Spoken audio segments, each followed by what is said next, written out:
Peace and power, family. Welcome back to Unto Read with V, Quotes to Live By, featuring Pooh today. And chapter 3 of All About Love, entitled Honesty, Be True to Love. And we're going to go ahead and get right into it. The quote that I want to lead with today is, intimate relationships can provide a sanctuary from the world of facades, a sacred space where we can be ourselves. Now, for me personally, I have never thought of a relationship in this way. Maybe it's because I never saw it in that way. Maybe because that's not how it's portrayed on TV. Maybe because that's not how we're taught to be. But I always thought that I had to be the perfect girlfriend, the perfect wife, the perfect partner, or whatever.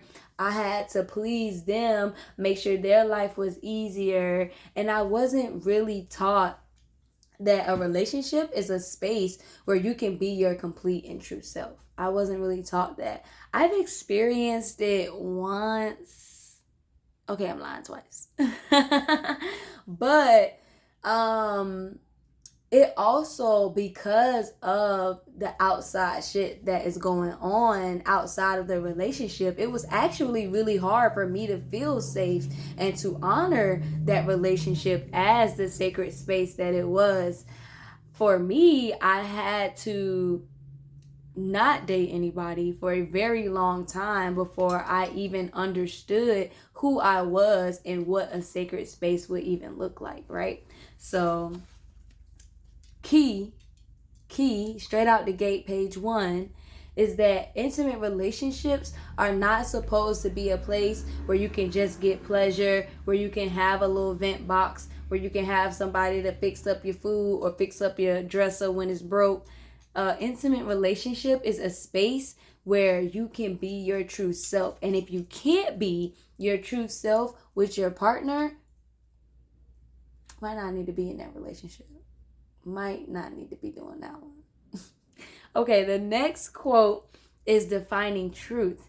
And it says, truth is seeing things as they are instead of how we want them to be. And I think this goes back to that quote around there's your truth, my truth, and the truth, right? We are experiencing things through our own perspective, right? And our perspective includes all of the things that we've went through in the past, all of the things that we've dealt with up until this moment, right? And it impacts what we see, how we see it, when what we're seeing actually hits us, and how we actually process it. Like, all of those things go into what the truth is for us. Another person, your truth in that situation, might not have had the same experiences, might not have been feeling the same way, might not have been looking in the same direction. So their experience of that truth could be different, right? We see this with all the drama around Will and Chris right now. We is not getting into that, but that's exactly what's happening. People have their own experiences that make up how they view the situation and how they interpret and how they perceive it, right? And the truth, the reality is all of these things, right? Because what happened for me really did happen for me. What happened for you really did happen for you, right? But the truth, the reality, stripped of perspective, stripped of our personal experiences, is what is, right? Rather than as we want it to be or as we perceived it. I hope that made sense.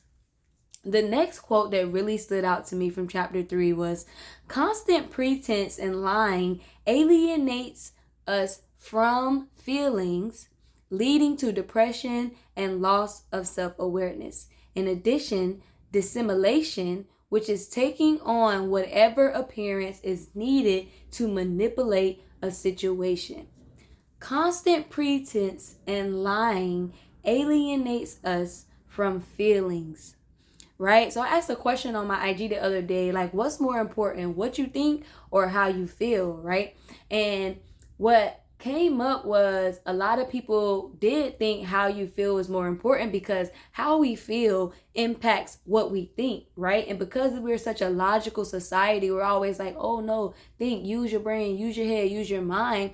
We're always trying to plan and prepare and, you know what I'm saying, like plot right? We're always trying to control, and that's really not how our body works or our feelings work, right? So, trying to constantly hide those feelings, trying to constantly pretend like you're okay, everything is fine, what you did didn't make me mad, you know, you not buying me or bringing me back nothing from the store when you went to the store don't make me feel no type of way. All that pretense, all that lying, I'm the best, I cook, I clean, I do all the things, all of that shit separates you from your body and your feeling so that you're actually not presenting as who you really are, right? You're actually faking, and because of the faking, you're depressed, and you lose that sense of self. You lose who you really are because you keep having to pretend. You keep having to fake. And that leads to us, and it says, what is it called? Dissimulation, which is taking on whatever appearance is needed to manipulate a situation. We become chameleons. We try to assimilate to this place and that place and that place, never really being authentic, never really owning who we are as a person, which is another reason why it's probably hard to be your authentic self in a relationship and to show up in those spaces in truth, right? Because you've been lying and putting on all your life, really.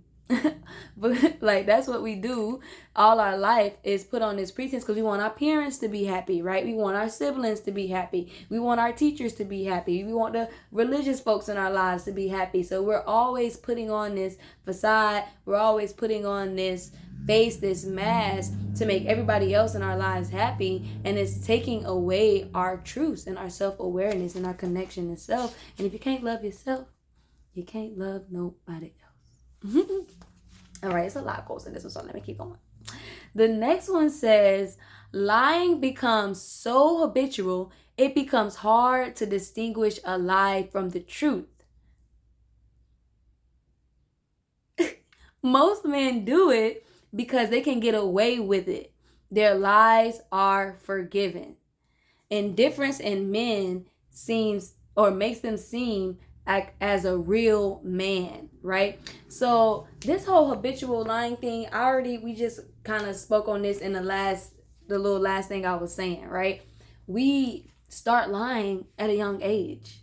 So when somebody asks you how you doing, if somebody asks you how you doing, and every single time you say, I'm fine, I'm good, I'm okay, when you sit down and really think about it, you can't really tell how you feel because you've been lying. You've been telling yourself and telling your mind and repeating to yourself that everything is fine and everything is good. So even though you might be in a hypersensitive state, or you might be feeling mad or feeling hungry or feeling tired, you still saying that you're okay. So your body thinks, well, this is the default. This is the okay. You know what I'm saying? So we can't even tell between what is a lie and what is the truth because we put on this mask and we carry around these lies and this need to please and to control, in my opinion. That ain't what she's saying in here just yet. But that's what's happening, right? And again, to the indifference, or even to just the men's part specifically in this, men can get away with lies. When a woman is a liar, like, no, we don't fuck with her. We're not trying to deal with her. We, completely push her to the side. But when a man lie, they get away with it. We forgive them. Oh, it's okay. Let the boys be boys, all of those things. And that indifference to whether somebody is affected by your lie is what makes you a real man. Patriarchy is killing us. It's killing us. Okay? The next quote, patriarchy requires men to invent and invest in a false self. And I would go even a little farther and say that it also does the same for women. We want to be this ideal partner that every man wants, when it's like that's unrealistic for anybody. Even for men, you have to create this false protector, provider, macho, whatever type of man so that women will like you. But it's not even really women, and we're gonna go into that a little later. But it's really, we're spending so much time and energy in being fake. And that's not helping us really know and love ourselves or anybody else. The next quote says, men choose patriarchy to be accepted by other men and affirmed. So back to that point, what I was just saying, well, that shit ain't really for the women. It's not so that we look at you and like, oh my God, look at that man. No, it's for the bros. It's for the homies. Y'all men want them to look up to them, right? And they want to be a part of the group. They want to be affirmed. All of us do, right? Which is why I would say women do the same thing. When you become a boss, you got to be a bitch. You know what I'm saying? You're not just going to be a nice lady. You're not going to talk about feelings, how the family doing. No, you're going to be real logical, real straightforward, no games played, right? And those things are patriarchal. Those things are us giving in to a false self and not being ourselves to be accepted by the men in the room and the men around us, right? Not very healthy. It says we learn to master language so we can control the world around us. And I was just watching the Helen Keller movie because I love watching stuff like that. But in there she was saying without words, you can't think, you can't feel. Without the words to describe. I'm also reading Scatterbrain. I'm also reading The Body Keeps the Score, I think it's called. And in there, it also talks about how if you don't have the words to describe the traumatic event that happened to you, you can never release it. You can never let it go. We have to have the language. We have to have the words, and we have to say them, let them out, express them, right? In order to get to the truth of the matter. It says, estrangement from feelings equals survival strategy learned in childhood. Which makes it easier to lie. Okay, so this even goes back to like Black parents and Black families, right? We lied to survive. We had to lie to the man, we had to lie to the teacher, we had to lie to the social worker, we had to lie to all the people in order to keep our family together, in order to move forward successfully, in our opinion, in order to stay together, right? So we use that as a survival mechanism. We use it as a survival strategy, and kids seen it, picked up on it, do the same thing, and that's how we pass on that lying. It's just how it is. We've used it to survive, so it becomes easier. And we've seen it work. It's worked in so many situations. It's like, this is actually a good thing. It's helping me get by. It's helping me get through. When in reality, it's detaching you from reality and the people around you and your surroundings, because you're never present in the moment with your true self. You're always present in the moment with the mask or with what the other person wants in the room. Inability to connect is an inability to take responsibility for lying, right? So if you can't build a relationship with somebody because you can't be your true self and make a real connection, you can't take responsibility for the pain that you're causing because you don't feel it. You don't feel the pain. You don't have the empathy to share with that person on how it feels to be lied to and disrespected. So you can't. And it makes it easier to lie because you don't have those feelings, right? So we keep on lying because we're not connected to our feelings, and we're not connected to our feelings because we keep on lying. I love this book, if you can't tell. The next quote says, where the will to power is paramount, love will be lacking. And this applies in relationships, but also in family units, right? Before we talked about how parents control their kids. They want to have power over their kids, and that makes it oppressive. It makes being a child in that household oppressive, right? And this also goes into the male relationship. The male wants to be in charge. He wants to be the man of the house, all of these things. And sometimes the woman wants to be the head of the house. You know what I'm saying? And that want for power makes it impossible to actually create love, right? So putting power in a higher pedestal than love makes it actually harder to love. Child, I hope y'all get that. We're going to talk about that in another book that she wrote. But the next quote is, trust is the foundation of intimacy. And I actually want to end with this because I try not to make these videos too long. So you need to go ahead and get the book and read it yourself so you can get the rest of the juicy quotes. But the reality is, right, if we don't trust people, we can't love and grow and build with them. So I would say the first step is learning to trust yourself. Stop lying to you. Stop lying to yourself. build that trust within self, and then try to connect with someone else. It's possible.